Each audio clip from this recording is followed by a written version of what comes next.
কিনা। আপনি ওকে। হয় ব্রিটিশ ব্রিটিশ আমি শেষ করে একটু খুব ইম্পর্টেন্ট খালেদ, জি। আপনি হয় ব্রিটিশ নিয়ম অনুসরণ করেন, কোনো লিখিত সংবিধান রাখবেন না, অসুবিধা নেই।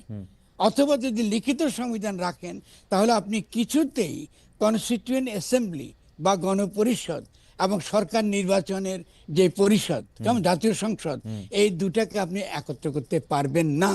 কারণ তাহলে যে কোনো মুহূর্তে সামরিক সরকার, যে কোনো মুহূর্তে একটা ফ্যাসিস্ট সরকার জোর করে ক্ষমতা দখল করে ভূতাপেক্ষা নিজেকে বৈধ প্রমাণ করতে পারবে। এটা তো ভয়াবহ আইন। যদি আপনি এই বিচারপতিটা করে থাকে, সেই বিচারপতিকে আমি বলি অবিলম্বে তাকে আপনার উৎখাত করা উচিত।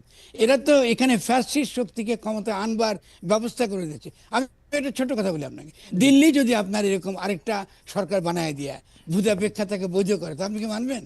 আহ, এটা তো ননসেন্স। এইসব ননসেন্সগুলা এইসব উকিলরা এগুলো বলে।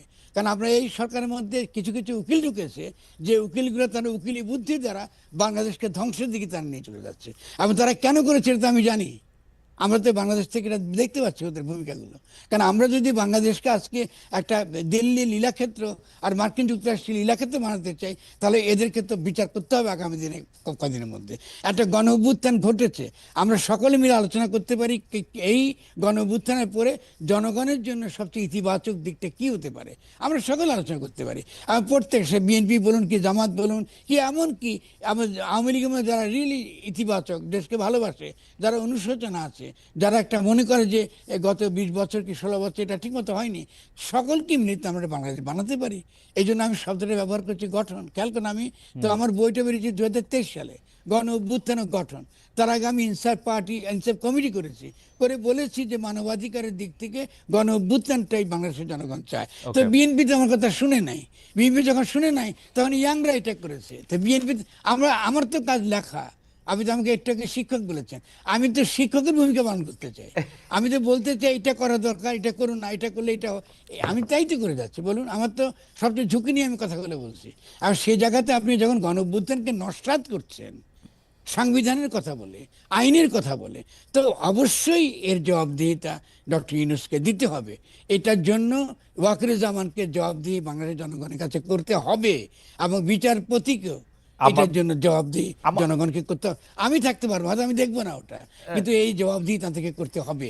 কারণ আপনি একটা অবৈধ সরকার এইভাবে আপনি রাখতে পারেন না। আপনি হয় পলিটিক্যালি এটাকে রিজলভ করেন, অথবা আপনি আইনিভাবে রিজলভ করেন। আপনি যে মনে করেন ঠিক আছে আপনি গণঅভ্যুত্থান হয়নি, আপনি গণঅভ্যুত্থানের বিরোধী অবস্থান নিয়ে, তো ফাইন, আপনি দেখান কোন কনস্টিটিউশনের মধ্যে আপনি এরকম একটা সরকার আপনি বৈধ করতে পারবেন। এটা তো চলবে না। আপনি তো জনগণের জীবন নিয়ে ছিনিমিনি খেলতে পারেন না ওকে। খালেদ।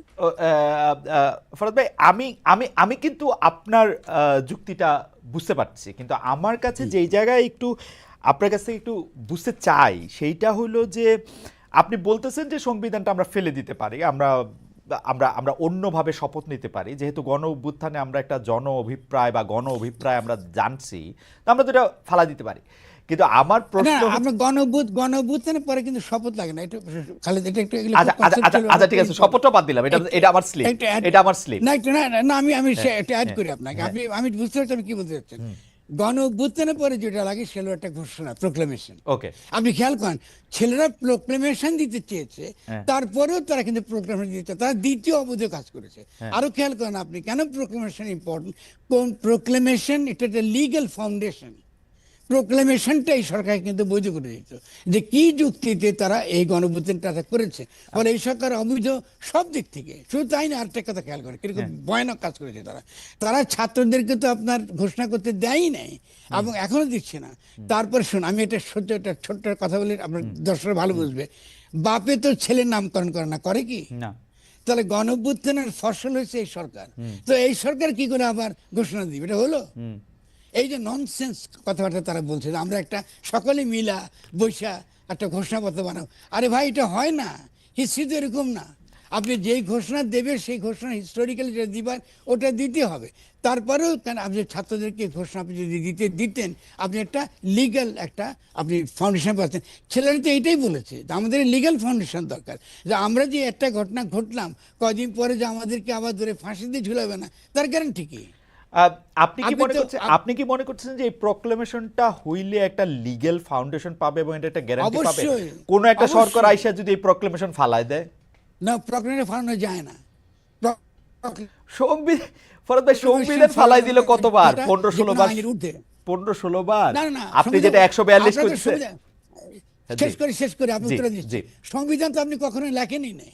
হুম, আপনি যে 1972 সালে পাকিস্তানি সংবিধান লিখছেন, হুম, আপনি যে সংবিধান লেখার মানে কি লিগালি? আপনি স্বাধীন বাংলাদেশের জনগণের দ্বারা নির্বাচিত গণপরিষদের দ্বারা প্রণীত গঠনতন্ত্র। এটা লিগ্যাল, হিস্টোরিক্যাল, পলিটিক্যাল। আপনি ওটা করেন নাই। আপনি যাদেরকে পাকিস্তানের সংবিধান বানাবার জন্য পাঠিয়েছিলেন, তারা এসে দাবি করলো আমরা বাংলাদেশের সংবিধানে বানাবো। এটা মহা আনন্দের বিষয়। এটা তো অধিকার তো তাদের কেউ দেয় না। আপনি 1972 সংবিধান তো 72 সালের সংবিধান, কিন্তু 1972 প্রোক্লামেশন কিন্তু ভ্যালিড। প্রোক্লামেশন জনগণের অভিপ্রায়ের ভিত্তিতে হয়েছে এবং এটা মেনে নিয়েই আমরা যুদ্ধ করেছি এবং সেই প্রোক্লামেশনকে আন্তর্জাতিকভাবে মেনে নেওয়া হয়েছে। ওকে। ফলে আমরা কখনোই সংবিধান প্রণয়ন করি আরেক- নাই। আ- আপনি এইটাও অনেকবার বলেছেন এবং আমরা দেখেছি 1972 সালে গণপরিষদ বিতর্কে কাছাকাছি কথা কিন্তু সুরঞ্জিত সেনগুপ্তও বলেছিলেন আসলে। Correct, এবং বলেছেন। এবং এবং সুরঞ্জিত সেনগুপ্ত ছাড়াও অনেক তাত্ত্বিক বিভিন্ন সময় যখনই এটা নিয়ে আলোচনা হয়েছে তখন এটা নিয়ে কথা বলেছেন, আমরা এটা দেখেছি। আমার আচ্ছা, আমি একটু আগাই কারণ অনেকগুলি জি, জি। বিষয় নিয়ে আপনার সাথে একটু কথা বলতে হবে। Sure, sure, sure.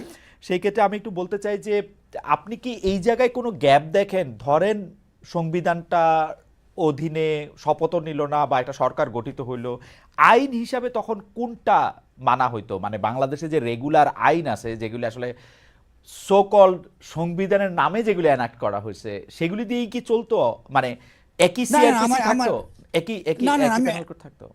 আমি খুব সহজ একটা ফর্মুলা দিয়েছি। আপনি ওটা আমার দেখবেন জি। ওই যে আপনি একটু আবার একটু যেটা যদি কষ্ট আচ্ছা, করে একটু বলেন। সেটা ছিল দুটা, একটা মাত্র আইন কথা বলতে হয়।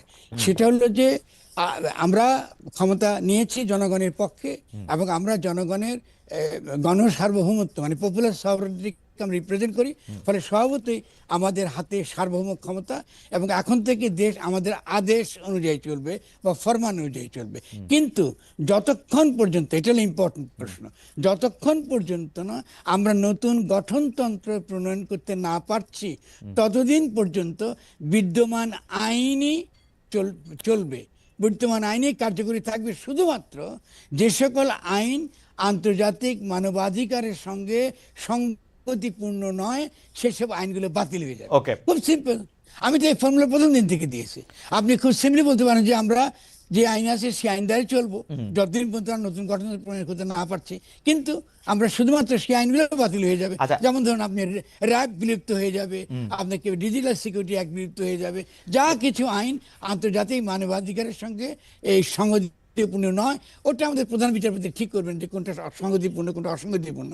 একটা লাইনের ঘোষণার দ্বারা আপনি অতি সহজে একটা বৈধ সরকার গঠন করতে পারতেন। কিন্তু ডক্টর ইউনূস বারবার বলা সত্ত্বেও আমাদের কথা তিনি শুনেন না এবং দেশকে এখন 6 মাসের মুখে তিনি একটা মহাবিপদের মধ্যে ঠেলে দিয়েছেন। আচ্ছা, এইটা এটা খুব খারাপ কথা। আচ্ছা, এটা একটু জানার জন্য যে এই যে যারা এখন ক্ষমতায় আসেন অর্থাৎ ডক্টর মোহাম্মদ ইউনূস বা যে উপদেষ্টা পরিষদ, তাদেরকে কে নিয়োগ দিত তৈলে বা কে নিয়োগ দিয়েছে বা কার মাধ্যমে তারা নিয়োগপ্রাপ্ত হইলেন? তখন তারা নিয়োগ পেতেন শুধুমাত্র গণ অভ্যুত্থানের পক্ষে যিনি ফরমান দিচ্ছেন। আপনি সামরিক আইন কি করে হয় খেয়াল করেন, সামরিক আইনে কে নিয়োগ দেয় খেয়াল করেন। ডক্টর ইউনূসই সকল নিয়োগ দিতেন। এখন ডক্টর ইউনূস কিন্তু নিয়োগ দিচ্ছেন না, দিচ্ছে কিন্তু প্রেসিডেন্ট অথবা অন্য কেউ, কারণ তিনি তো প্রেসিডেন্টের উপদেষ্টা। তার তো আসলে কোনো লিগ্যাল ভিত্তি নেই। উনি যে কোনো নির্দেশ দিবেন তার তো কোনো কিছু, তার কোনো লিগ্যাল ভিত্তি নেই তার। আমি তিনি এতগুলো কমিশন করেছে, আপনি খেয়াল করেন। আমি বলছি সংবিধান সংরক্ষণ করব, আবার আমি এটা সংবিধান কমিশন বানিয়েছি। আরে তোমাকে সংবিধান কেমনে তুমি সংশোধন করবা? তুমি তো শপথই নিয়েছো সংবিধান রক্ষা করার জন্য, ঠিক না? রাইট না ফরহাদ ভাই, একটু পিছন থেকে বুঝতে চাই, মানে ডক্টর মোহাম্মদ ইউনূসকে কে নিয়োগ দিবে তখন বা কিসের ভিত্তিতে ডক্টর ইউনূসের নিয়োগ দেওয়ার দরকার তো নাই। আরে আশ্চর্য ব্যাপার, তিনি তো গণ সার্বভৌমত্বের প্রতিনিধি, তিনি জনগণের দ্বারা নির্বাচিত। এটা আমি বারবার বলেছি। তাকে রক্ত দিয়ে জনগণ নির্বাচিত করেছে। তিনি সকলের ঊর্ধ্বে, তিনি পপুলার সভারেন্টির প্রতীক, তিনি জনগণের প্রতীক। ওকে তিনি সমস্ত জনগণের সভারেন পাওয়ারের প্রতীক। ফলে যতক্ষণ পর্যন্ত না নতুন গঠনতন্ত্র প্রণীত হচ্ছে ততক্ষণ পর্যন্ত তিনি নিয়োগ দিবেন, তার আদেশে দেশ চলবে। আপনি এর আগে সামরিক সরকার কি করে চলেছে? আপনি সামরিক অভ্যুত্থান হলে আপনি চালাইতে পারেন, আর গণ অভ্যুত্থান চালাইতে পারবেন, এটা হলো নাকি? এগুলো তো ননসেন্স কথাবার্তা। এগুলো কারা বলছে?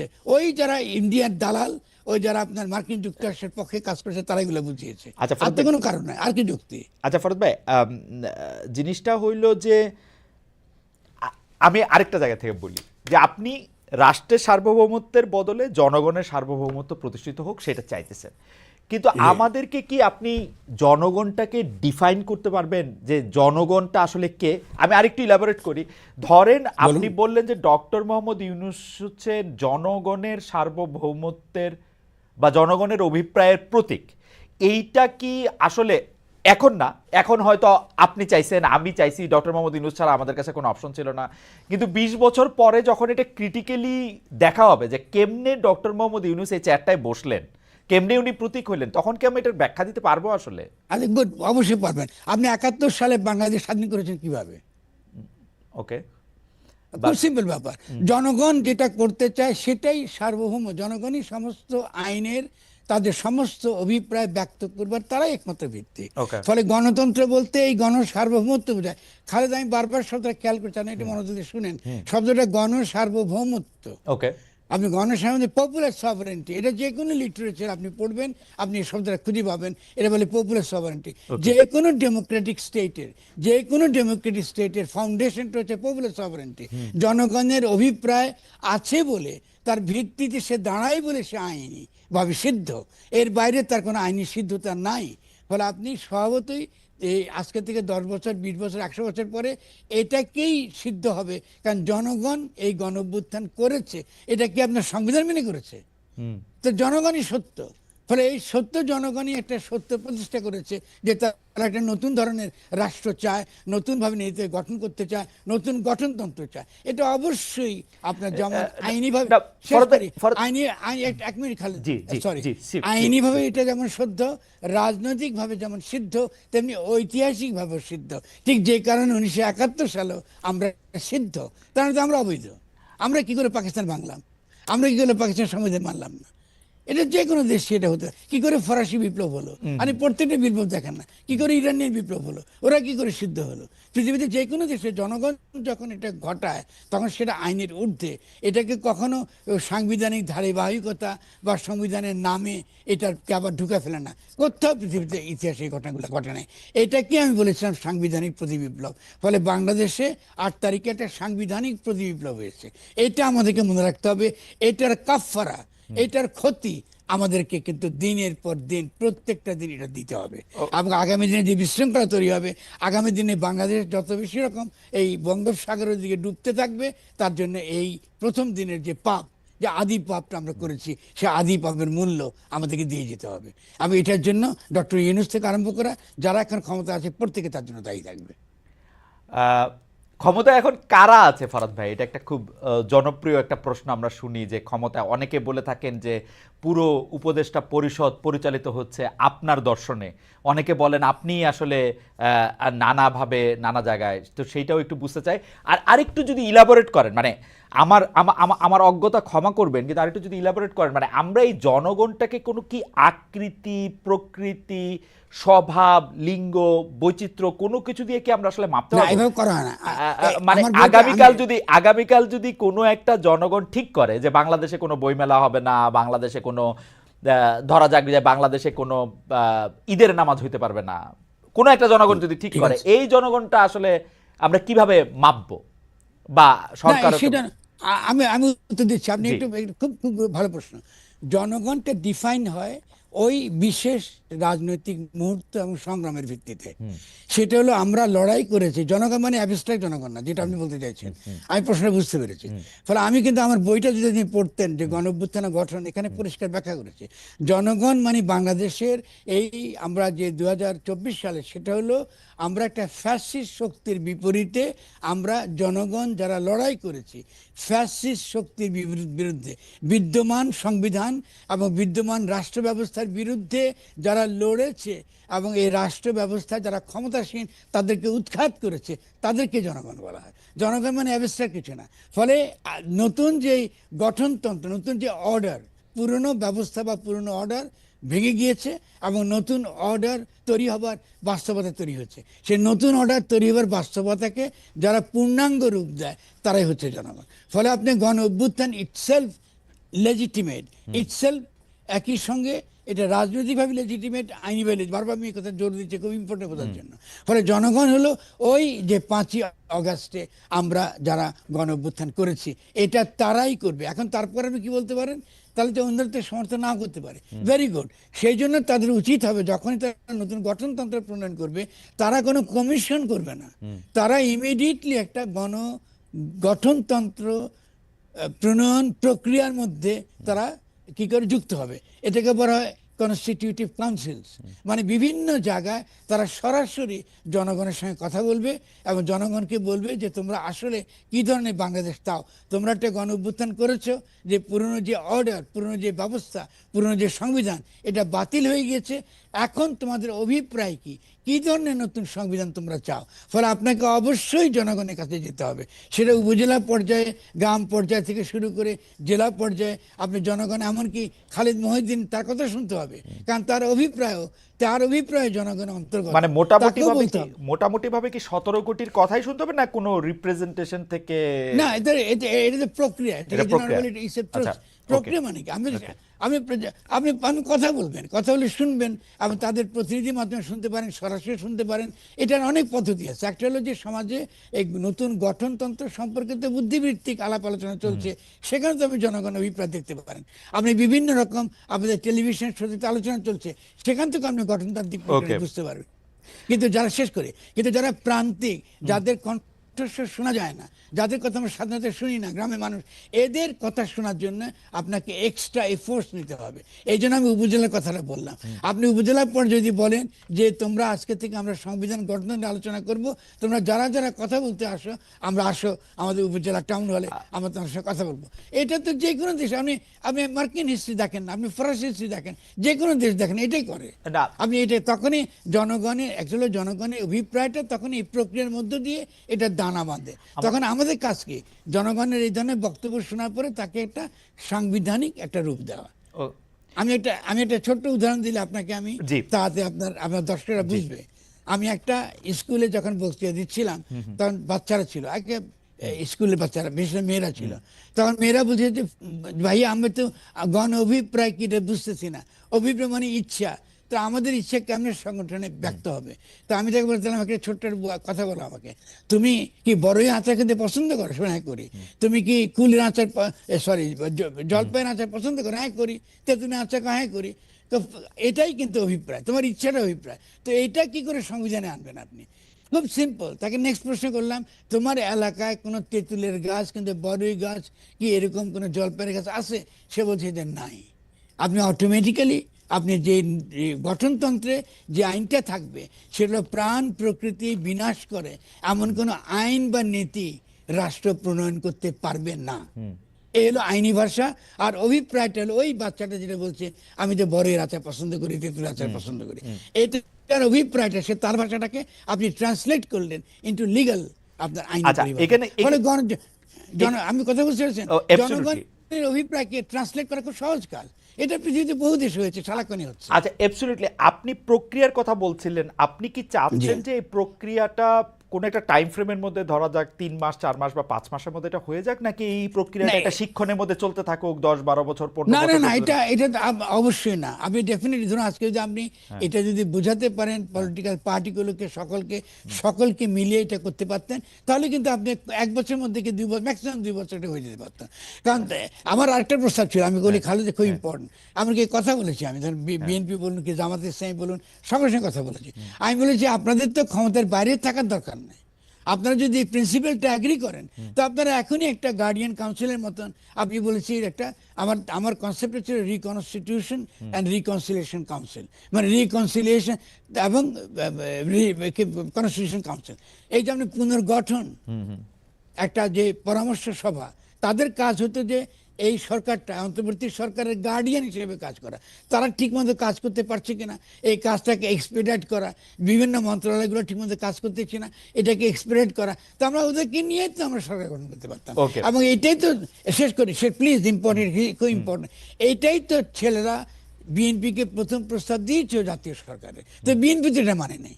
তারা আপনি তো বিএনপি তো দেশকে গৃহযুদ্ধেরকে নিয়ে যাচ্ছে, তারা এটাও মানবে না, ওটাও মানবে না, আমরা ক্ষমতা দাও, নির্বাচন দাও, আমরা আবার লুট করবো 15 বছর, এটা তো হবে না রে ভাই। আর তুমি তো একটা তো কনস্ট্রাকটিভ কাজ, তুমি আসো না, তোমাকে বাদ দিয়ে তো কেউ ভাবছে না, আমরা তো কেউ ভাবছে না।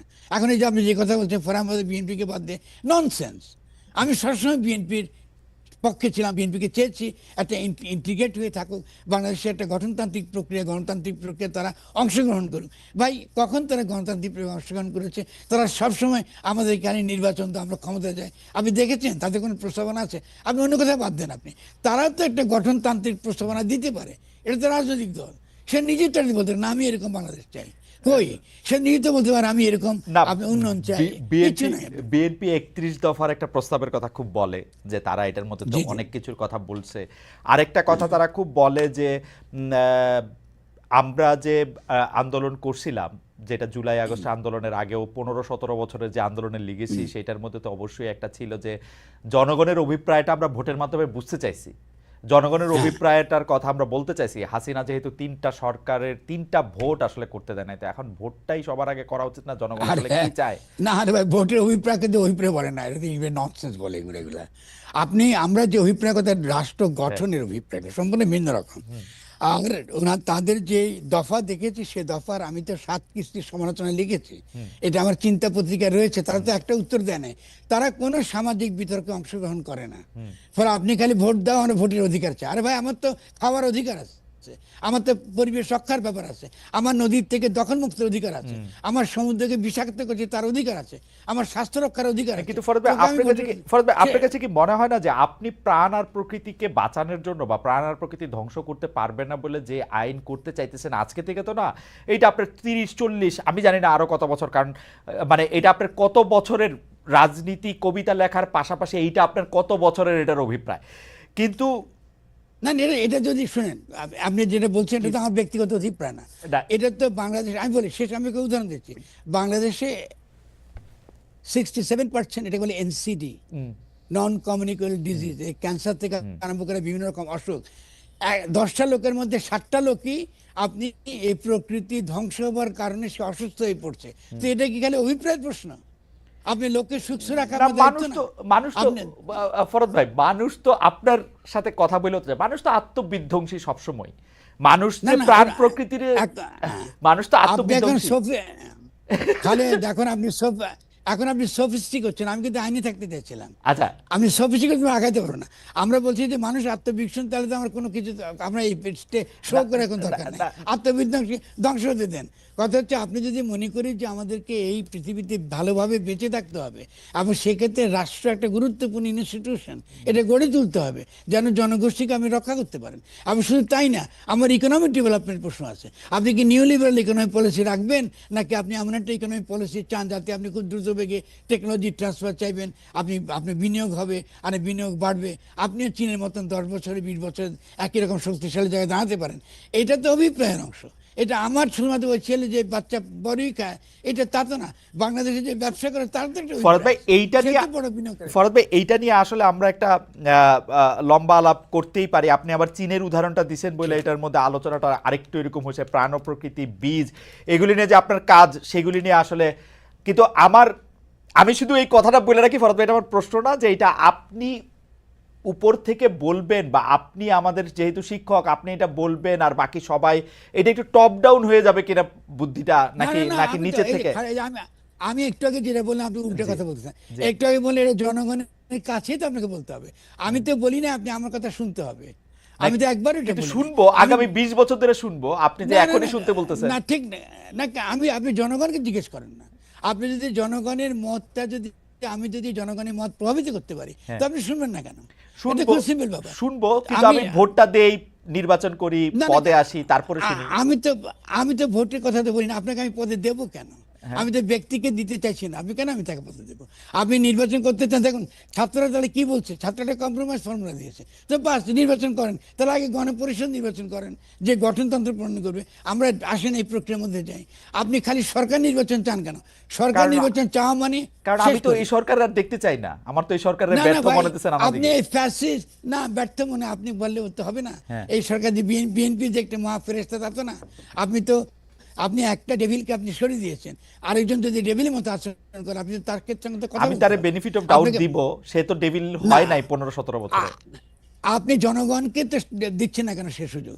আমরা তো গণ অভ্যুত্থানটা করেছি, শব্দটা গণ অভ্যুত্থান, শব্দটা দলীয় অভ্যুত্থান না, এটা সামরিক অভ্যুত্থান না, জনগণ অভ্যুত্থান করেছে। আবার আপনি এখন বলতেছেন আপনার খালি ভোট দিতে হবে। আরে ভাই, আমি জনগণ যদি গণ অভ্যুত্থান করে তার অভিপ্রায় আপনাকে শুনতেই হবে। কিন্তু আমি সেই জনগণের কিন্তু- সেই জনগণ আমি কিন্তু আমি ফরদ ভাই, শেষ আমিও তো জনগণ, আমার তো এই সরকারের পছন্দ হইতেছে না, আমি কি করব? একটা উপদেষ্টারও পছন্দ হচ্ছে না, ডক্টর আমি- মোহাম্মদ ইউনূসের পছন্দ হচ্ছে না, আমি কি করব? খুব ভালো, খুব ভালো। আমি বলি যে সেক্ষেত্রে আপনি বিভ্রান্ত কেন? কারণ আপনি রাষ্ট্র এবং সরকারের পার্থক্য বুঝেন না। আমি বরং বিস্মিত হব। আমাদের খালেদের মধ্যে একটা ইন্টেলিজেন্ট ছেলে এত বড় হয়েছে, বিদেশে থাকছে, এখন রাষ্ট্র এবং সরকারের পার্থক্য বুঝে না। এটা কি হতে পারে বলুন? আমি আলোচনা করছি রাষ্ট্র গঠন নিয়ে, আপনি বলতেছেন সরকার নিয়ে। রাষ্ট্র এবং সরকার তো এক না। গণ অভ্যুত্থানের পরে যে জিনিসটা ফোকাসে থাকে, সরকার না, রাষ্ট্র আগে গঠন করতে হয়। রাষ্ট্র, আমি সে কথা সহজ করে বলি আমার দর্শকদের জন্য। বাড়ি নাই আপনার, সেখানে বাস করার কথা বলতে কোনো অর্থহীন কথা, এটা তো প্রলাপের মতো শোনায়। আপনি বাড়িটা আগে বানান, তারপরে আপনি সরকার নির্বাচন করেন। বাড়ি বানানোটাকেই বলে গঠনতন্ত্র। এই জন্য শব্দটা গঠন, ঠিক আছে? কথা বুঝতে পারছেন? এটা খালি সিম্পল সংবিধান না। আমরা সংবিধান করি বলে সমস্যা তৈরি হয়। আমি বারবার ছিল, আমার বইয়ের নাম হচ্ছে গণ অভ্যুত্থান এবং গঠন। বাড়িটা বানান রে ভাই, আগে বাড়িটা ঠিক করেন। বিএনপি কিন্তু বলতেছি বাড়িটা বানান, যদি বানাইতে না জানেন তাহলে দয়া করে আমাদেরকে বাধা দেন না। বা আমরা বানাই, আবার নির্বাচন হবে, আপনি নির্বাচন অংশগ্রহণ করবেন। কেউ তো একবারে বলে না যে আমরা নির্বাচন বিরোধী, আমি তো নির্বাচনের পক্ষে। তো নির্বাচনটা গণপরিষদ করেন, আপনি সরকার নির্বাচন কেন চান? বাড়ি বানাবার নির্বাচন করেন, আপনি সরকার নির্বাচন কেন চাইতেছেন? তাহলে এখানে হলে বিএনপির সঙ্গে জনগণের বিরোধ, এবং এই বিরোধটা বাড়বে। কারণ বিএনপির যে ভূমিকা, এটা বাংলাদেশে গৃহযুদ্ধ লাগাবে। বাংলাদেশের আগামী গৃহযুদ্ধ যদি লাগে, এটার জন্য বিএনপি 100 ভাগ তার জন্য দায়ী। না, আপনি রাষ্ট্র সরকারের পার্থক্য আপনি একদম যথাযথ বলেছেন। রাষ্ট্র এবং সরকারের পার্থক্য আমি মানে অনুধাবন করতে পারতেছি এখন যে আপনি আসলে কি না না, এইটাতে এই পার্থক্য তো সিরিয়াস খালেদ। না না না না, আমি বুঝতে পারতেছি, কিন্তু আসলে আপনি বাড়ি বানানোর উদাহরণটা দেওয়াতে আমার জন্য সুবিধা হয়েছে যে আপনি বাড়ি এবং বসবাস। আমি আপনাকে অ্যাড জি। করি, আরো গুরুত্বপূর্ণ বলি আপনাকে।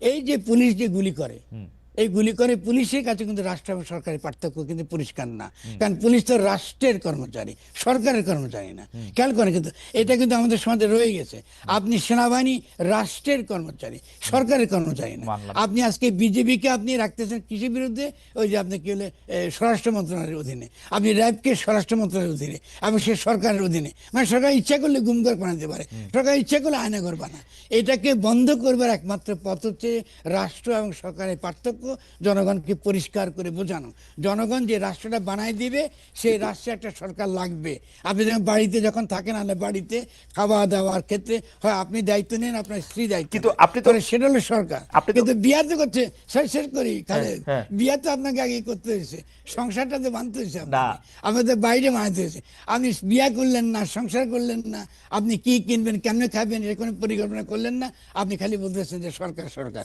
এটা তো হয় না। আগে পরিবারটা বানান, তারপর আপনি পরিবার কি করে পরিচালনা করবেন এটা ঠিক করবেন। ফলে ঠিক রাষ্ট্রও তাই। ওকে, আমি রাষ্ট্র এবং সরকারের জায়গায় আমি একটু দর্শকদের কাছে জানতে চেয়েছিলাম, আপনি আসবেন যে কবি ও তাত্ত্বিক ফরহাদ মজহার মনে করেন 21শে বইমেলায় তৌহিদি জনতার ক্ষোভ বিক্ষোভ ন্যায়সঙ্গত। আমি আসলে আপনার সঙ্গে কথা শোনা তো খুবই ইন্টারেস্টিং, সেজন্য মানে টাইমটাও একটু ম্যানেজ করার জন্য আমি একটু বলি যে সবচেয়ে জনপ্রিয় প্রশ্ন এখন এরকম যে আপনি আসলে যেটাকে মানে জনগণের ক্ষোভ বলছেন 21শে বইমেলার ক্ষেত্রে, একইভাবে আপনি যখন বিভিন্ন জায়গায় গরিব মানুষদের মাজার ভাঙা হচ্ছিল, আপনি বলছিলেন যে যেখানে বড় বড় ক্লাবে 5 স্টার হোটেলে যখন গাঁজা মদ খাওয়া হচ্ছে তখন তা ভাঙার কারো সাহস থাকছে না। ওইটাকে আপনি বলছেন যে তারা মোসাদের সহযোগী বা রয়ের সহযোগী বা তাদের টাকা থেকে তারা আসছে। বইমেলাটা আবার আপনি বলতেছেন যে সেটা জনগণের ক্ষোভ।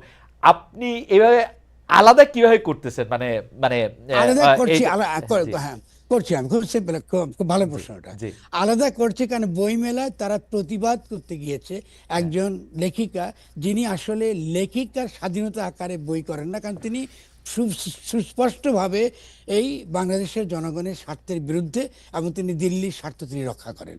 ফলে এই ক্ষোভটা তো জেনুইন ক্ষোভ, কারণ আমরা তো এই মুহূর্তে আমাদের সবচেয়ে প্রধান শত্রু আকারে আনফর্চুনেটলি দিল্লি হাজির হয়েছে, ভারত হাজির হয়েছে। আমরা এটা চাই না, কিন্তু তারই পক্ষে, বিজেপির পক্ষে, হিন্দুত্ববাদীদের পক্ষে তিনি লিখছেন, এবং পুরো গণ অভ্যুত্থান ব্যাপী তিনি জনগণের এই গণ অভ্যুত্থানের বিরুদ্ধে তিনি লেখালেখি করেছেন। ফলে তার বইয়ের বিরুদ্ধে বা তার বিরুদ্ধে ক্ষোভ প্রকাশ করাটা স্বভাবতই এটা না, ক্ষোভ। কিন্তু এটা তো ফরহাদ ভাই, মহব্বতে পারে। বইয়ের বিরুদ্ধে শেষ ক্ষোভ করে। এইটা না যে আমি ওর বই কিনলাম না, পড়লাম না। বইয়ের বিরুদ্ধে না, ক্ষোভ এটা কি হতো- প্রকাশককে মারি দেয়া? প্রকাশককে মানতে না, আপনি তো ভুল করছেন, প্রকাশক এখন মার দিচ্ছে, তারা তো আপত্তি করতে গেছে। আপনি পুরো ভিডিও দেখেন না তাহলে? না, দেখছি। আমি পুরো- মানে না, দেখে- ও, না, আমি বলি, সেই লোক- এই যে স্লোগান দেওয়া, তাকে এখান থেকে তাড়াই দিতে হবে, তাকে বকা দিতে হবে, তাকে গালি না, দিতে হবে, পুলিশ দিয়ে সেটা না, করতে হবে। তা- না, তাকে ধরেন প্রথমে- তসলিমা নাসরিন খারাপ লেখক, তসলিমা নাসরিনটা তো আমি পড়ি না, আমার তো কোনো অসুবিধা নাই। আবার মানে- আপনার কাছে না শিখলাম ফরহাদ ভাই, সবার কথাই তো আপনি- শুনতে হবে। না না, আপনি এখানে বিরাট ভুল করতেছেন। আচ্ছা, তাহলে বলছি। বলেন, বলেন, আমি তো তসলিমা নাসরিনের নামও নিই নাই। জি। আমার কাছে তসলিমা নাসরিন কি লেখক কি লেখক না, এটা ইররিলেভেন্ট। Okay. আমার কাছে পুরো দেশের এখনকার জন অভ্যুত্থানের পরে এই যে গণ সার্বভৌমত্বের কথাটা বলছি, এই গণ সার্বভৌমত্বের চ্যালেঞ্জ আকারে আসছে দিল্লি, চ্যালেঞ্জ আকারে আসছে আপনার দিল্লির এজেন্ট এবং বাংলাদেশের জনগণের সমস্ত দুশ্মন সকলে, ইনক্লুডিং ট্রাম্প কি যে কেউ, Okay. সে আমার শত্রু, আমার দুশ্মন। পরে কেন আমি তাকে লেখিকার স্বাধীনতার নামে আমি আসলে এই ধরনের শক্তিকে আমার দেশের ভিতরে ঢুকতে দেব? আমি তো মনে করি এটা অবশ্যই এজেন্সিগুলোর বিরাট ধরনের ব্যর্থতা। এটা তো হতে দেওয়া উচিত না। এটা তো ডেফিনেটলি একটা জাতি জনগোষ্ঠীর সঙ্গে এটা নিয়ে বিশ্বাসঘাতকতা করছেন, যখন একটা জনগণ এটা ক্ষোভ জানাতে গেছে যে এটা তো হতে পারে না। একটা আমার শুধু তাই না, বই দিক থেকে এটা দেখো, এটা অতীব মূল্যবান একটা ভালো বই, তাও তো নয়। কিন্তু আপনি গিয়ে কি করেন, আপনি সেখানে জয় বাংলার স্লোগান দিলেন এবং গিয়ে ছেলেদের গালে আপনি থাপ্পড় মারলেন। তো আপনি তো এটাকে আবার বলতেছেন না নিম্ন, আরে ভাই আমি দেশটা চালাবো কি করে, আমার দেশকে না রক্ষা করতে ফরহাদ ভাই, হবে। আমরা একটা একটা করে কথা আসি। ফরহাদ ভাই, বলুন। ও হচ্ছে হিন্দুত্ববাদের কথা বলে, ও বিজেপির স্বার্থ দেখে ও এটা নিয়ে একটা বই লিখছে। তো এই কথা তো গত 17 বছর ধরে হাসিনা কতবার বলে আসছে, মানে ওই স্বার্থ দেখা, ওই বলা। কিন্তু হাসিনা তো থাকতেই পারে নাই, মানে এই শক্তিটারে। আমি আপনাকে উত্তর দিচ্ছি, জি, উত্তর দিচ্ছি জি, খালেদ। জি। আপনি তসলিমার বই বাংলাদেশে কি আর কোথাও বিক্রি হয় না?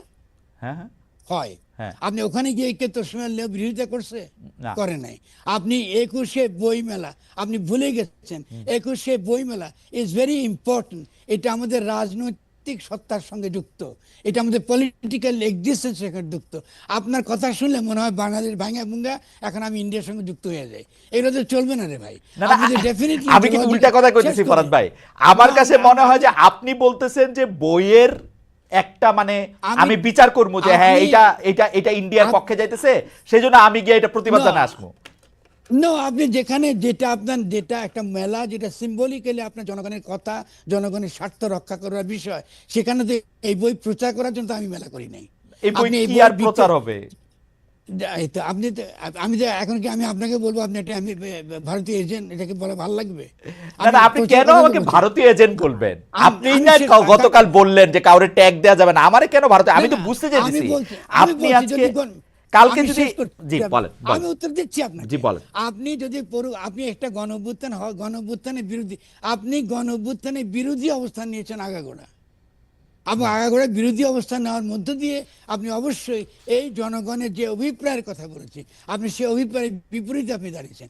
এই ব্যাপার সত্যকে আড়াল করবার জন্য আমরা আপনি লেখকের স্বাধীনতার তর্কটা তুলছেন, এটা আরো মারাত্মক। Okay. আমরা তো লেখকের স্বাধীনতা আলাদা জিনিস, লেখকের স্বাধীনতা রক্ষা করব। সে কারণে তসলিমা নাসরিনের বই বাংলাদেশে বন্ধ হয়ে যাক এটা আমি বলবো না। হ্যাঁ। যারা পড়ে তারা পড়ছেন, আমরা কেউ কেউ বলেছি যে তসলিমার বই বন্ধ করে দিন, বা ওরা কি গিয়ে কোথাও কোনো অন্য কোনো লাইব্রেরিতে গিয়ে এই বই তুলে দিকে এটাকে বলা হয়েছে। আপনি 21শের বই মেলায় একটা যখন আপনি একটা বই দোকানকে আপনি অনুমতি দিয়েছেন, স্বভাবতই আপনার একটা নীতি থাকা দরকার। নীতিটা কি? জনগণের স্বার্থের সঙ্গে সংগতিপূর্ণ বইগুলো প্রচার করা। ফরহাদ ভাই, আমি প্রশ্নটা একটু সরল, আপনি শেষ করেন, আমি একটু সরলভাবে করি যে ফরহাদ ভাই, তাহলে কি আপনি মনে করেন যে ধরা যাক আপনি আমাকে মনে করেন, আমি আপনার থেকে সর্বতভাবে আগে ক্ষমা চাই নিলাম, আপনি এটার প্রশ্ন হিসেবেই দেখেন, আমার মতামত হিসেবে দেখেন ঠিক না। আছে।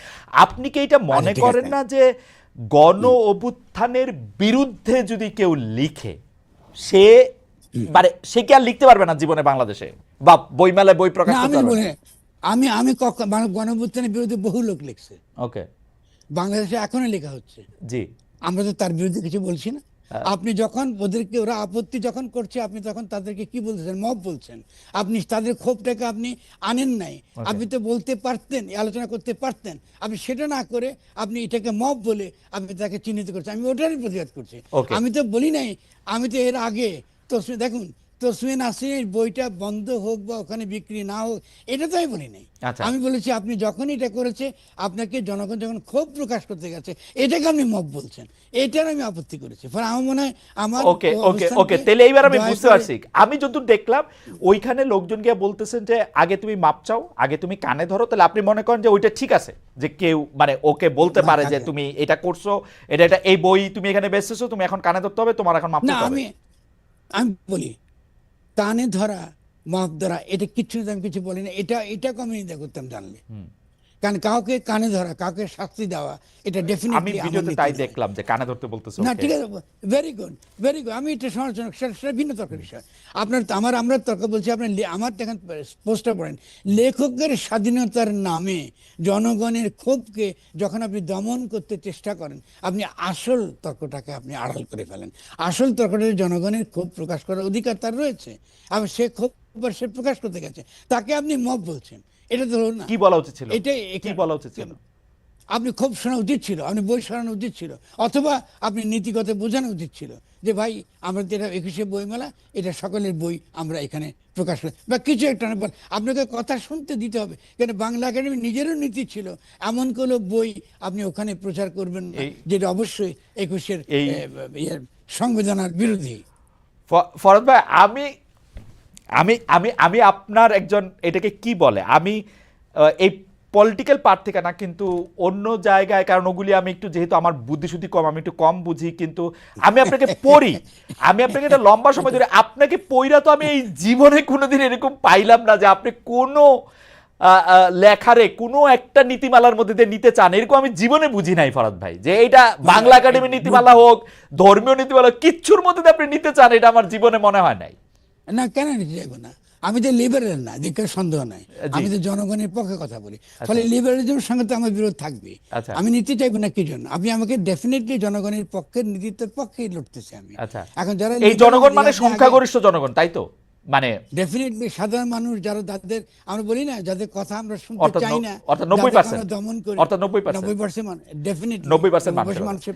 তাইলে তাইলে আপনি 90% মানুষ যেইটা যে সময় যে সিদ্ধান্ত নিবে, ওই সিদ্ধান্তটার পক্ষে আপনি থাকতে চান, আপনার ব্যাপারটা হচ্ছে এরকম, এবং এইটার জন্য না, যে কোনো, না, আমি মানে আপনি আমাকে আবার, আমাদের তো যে কোনো জিনিসের একটা ইউনিভার্সাল প্রিন্সিপাল থাকা দরকার। ইউনিভার্সাল প্রিন্সিপালটা হচ্ছে যে একটা জনগোষ্ঠীর তার কিছু সঙ্গত ক্ষোভ বিক্ষোভ থাকবেই, ঠিক আছে না? সে ক্ষোভ বিক্ষোভকে আপনার শোনা এবং তার প্রতি সুরাহা করা, তার ক্ষোভ বিক্ষোভ সবসময় যে আপনার সঙ্গত, এটা তো আমি একবারে দাবি করিনি। কিন্তু ক্ষোভ বিক্ষোভ শোনাটাই হচ্ছে রাষ্ট্রের কর্তব্য, ক্ষোভ বিক্ষোভ শোনাটাই আমাদের কর্তব্য। কিন্তু আপনি ক্ষোভ বিক্ষোভ না শুনে আপনি যখন মব দিয়ে ট্যাগ দেন, তখন এটা হয়ে যায় বিপজ্জনক। আপনি যে মব দিয়ে ট্যাগ দিবেন কি জন্য?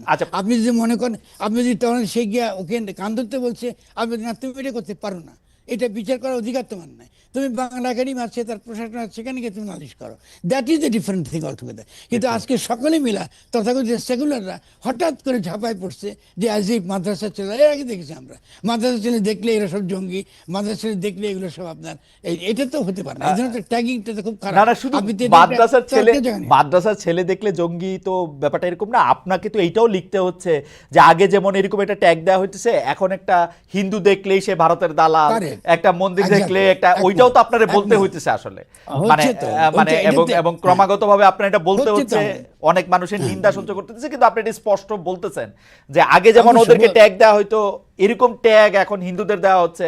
আপনি যখন চিন্ময়ের ইয়া দাবি করলেন, যে বললেন যে না ওকে, আপনি আমি একটা অনুষ্ঠান দেখতেছিলাম কালকে আপনাকে নিয়ে দেখার সময়, আপনি বিএনপির জহিরুদ্দিন স্বপনকে জিজ্ঞেস করতেছেন যে আপনারা এই মামলাটা এখনো কেন তুলে নেন নাই, এবং আপনারা কি কারণে তাকে এরকম একটা মামলা দিয়ে রাখছেন, তার কথা আপনি শোনেন, সে কিভাবে গেছে সেটা আপনি শোনেন, তখনও আপনাকে এই ব্যাপারগুলি আপনি কেমনে দেখেন? এইটার সাথে আমি যে সেকেন্ড যে পার্টটা করছিলাম যে আপনি যখন মাজার ভাঙতে গেল, মাজার ভাঙা হইলো এবং যেটাকে আপনি গরিব মানুষের মাজার বললেন, তখন এইটা জনগণের ক্ষোভটা তখন এটা আপনি আসলে কেমনে দেখছেন, মানে এটা আলাদা কেমনে করতে পারছেন আর কি? না, আপনি খেয়াল করেন মাজার ভাঙা সম্পর্কে আমি বলেছি যে আপনার যে কারো মাজার সম্পর্কে ভিন্ন মত থাকতে পারে। আমাদের ইসলামীদের মধ্যে একটা ধারা থাকতে পারে, তাই মনে করি ঠিক আছে মাজার আমরা চাই না, আবার হতে পারে, মত হতে পারে। কিন্তু আপনি যদি কোনো মাজার ভাঙেন এটা তো ফৌজদারি অপরাধ, আপনি তো এটা করতে পারেন না, ঠিক আছে না? ফলে আমি সেই প্রতিবাদগুলো যেটা যেটা ইউনিভার্সাল, দেখুন খালেদ আমি কিন্তু বারবার আমার কথা শুনে দেখবেন আমি অলওয়েজ ইউনিভার্সাল প্রিন্সিপালের পক্ষে দাঁড়াচ্ছি। আমি যদিও গরিবের পক্ষে কোনো সন্দেহ নাই, কিন্তু গরিবের পক্ষে দাঁড়াতে গিয়ে আমি ইউনিভার্সাল প্রিন্সিপাল যেটা ধনীরাও মানতে বাধ্য। আমি তো গরিবের আপনার একমাত্র একাধিপত্যের কথা কখনো বলি নাই। ফলে আপনি মাজার ভাঙবেন এটা নিশ্চয়ই আমার রাষ্ট্রের কাছে আমার ফরিয়াদ জানাবার অধিকার আছে, এটা ফৌজদারি অপরাধ এবং যারা ভেঙেছে তাদেরকে গ্রেফতার করা, তাদের বিরুদ্ধে আইনি ব্যবস্থা গ্রহণ করা রাষ্ট্রের দায়িত্ব। ডক্টর ইউনূস এটা করেননি, ফলে এটাতে যে দেখেন এখনো কিন্তু এই যে ব্যাপারগুলো চলছে, সেই জন্য আমি বলছি যে আমাদেরকে খুব সতর্ক থাকতে হবে কোন কনটেক্সটে, কোন ঘটনায়, কোন বিশেষ দিকটা আমরা হাজির করতে পারি, আর তার কোন বিশেষ দিকটা আমরা মনে করি নিন্দাও করতে পারি। যেটা আপনি একটু আমাকে ধরিয়ে দিলেন, যেন ঠিক আছে তারা কান ধরতে বলছে না, আমি এটার পক্ষে না। ডেফিনেটলি আপনি যে কোনো মানুষের ডিগনিটিকে আপনি আহত করবেন, তাহলে তো আমরা এই গণঅভ্যুত্থান কেন করলাম? আজকে আপনার চিন্ময়ের পক্ষে আমি দাঁড়িয়েছি। গণঅভ্যুত্থানের পরে আপনি পুরনো ব্রিটিশ আইনে রাষ্ট্রদ্রোহিতার আইনের দ্বারা কাউকে গ্রেফতার করা গণঅভ্যুত্থানের সঙ্গে বিশ্বাসঘাতকতা। ডক্টর ইউনূসের সরকার সে বিশ্বাসঘাতকতা করেছে এবং সেটা আমি ডেফিনেটলি বলবো যে এটা তার করা উচিত হয়নি, এবং সেটা তার সামনে গিয়ে আমি তাকে পরিষ্কারই কথাটা বলেছি। আমি এটা বলে এবং এই যে বিভিন্ন নিন্দার কথা নিয়ে বলেছেন, আমি নিন্দার মুখোমুখি হয়েছি। কারণ আমি যখন আপনার কি বলে এই যে মাদ্রাসার ছেলেদেরকে যখন নিয়ে যাচ্ছিল আপনার এই সন্ত্রাসী বলে, আপনি জঙ্গি বলে ধরছিল, তখন আমি দাঁড়িয়েছিলাম একা। ফলে তখন আপনার সমস্ত সেকুলার মহল আমাকে জঙ্গি, জামাতি, হেন কোনো কিছু নেই, তারা সব বলেছে। তো তাতে কি হয়েছে? ইতিহাস তো দেখবে আমি কি করি। কিন্তু ফরদ ভাই, আমি একটু জানার জন্য, আপনি যাদেরকে সেকুলার মহল বলতেছেন বা যাদেরকে ওরকম বলতেছেন, তাদের মধ্যে অনেকে তো আপনার তত্ত্ব, আপনার শিক্ষায় তারা শিক্ষিত, আপনার দীক্ষায় তারা দীক্ষিত, আপনার আলোকিত। এমন কি আপনার কাছ থেকেই শোনা যে আপনার সাথে তো সেকুলারদের কোনো বিরোধিতা নাই, আপনি তো তো ইসলামের সঙ্গে কোনো বিরোধিতা নেই। এই যে ইসলাম, আমি একটু অ্যাড করি, ইসলাম বনাম সেকুলারিজমের বাইনারি, হ্যাঁ, এর বিরুদ্ধেই তো আমি লড়াই করছি। এরকম তো কোনো বাইনারি, কিন্তু আপনি যখন একিউজ করতেছেন যারা এরকম